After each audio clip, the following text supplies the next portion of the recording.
Welcome to Creation versus Evolution, Topic 19, What About Brontosaurus?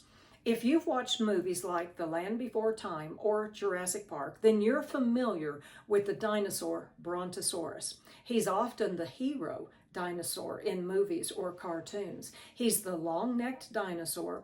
He's a leaf-eating dinosaur, and you often find him grazing in pastures or valleys. He's a peaceful dinosaur, and he was unearthed by Othniel Charles Marsh in 1879 in Morrison Formation rocks in Como Bluff, Wyoming.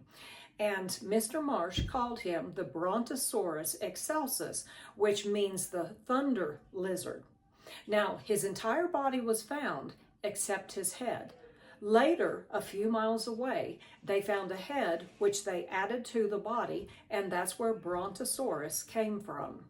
2 decades later, the paleontologist Elmer Riggs decided that Brontosaurus was actually a Apathosaurus, that there weren't enough differences, that they were the same dinosaur. And so Brontosaurus became extinct again.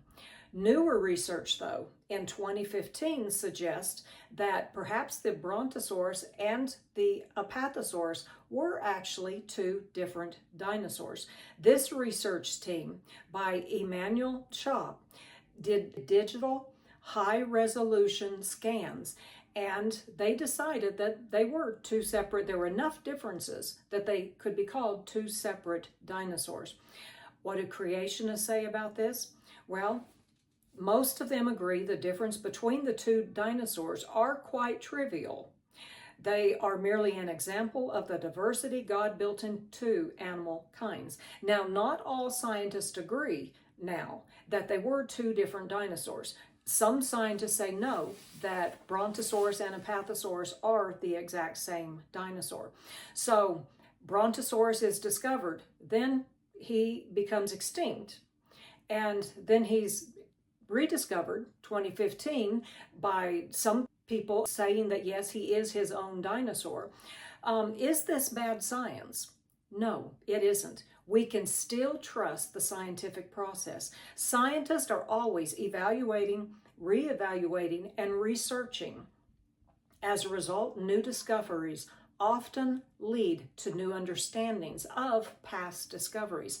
Scientists are gatherers of knowledge, and they share that knowledge that they have gathered with the world. The word science itself means knowledge, but scientists are still humans, and they do make mistakes. And because they're human, when they're dealing with historical science, then they are limited to speaking authoritatively only on what they can observe, not on unrepeatable historical events of the past. So they can't speak authoritatively about events of the past because that is not true science. It's historical science, but not operational science. Remember, operational science or true science must be able to be observed with 1 or more of our 5 senses. It's got to be experimentally repeatable so it can be proven falsifiable or true. It's got to be potentially able to prove it falsifiable.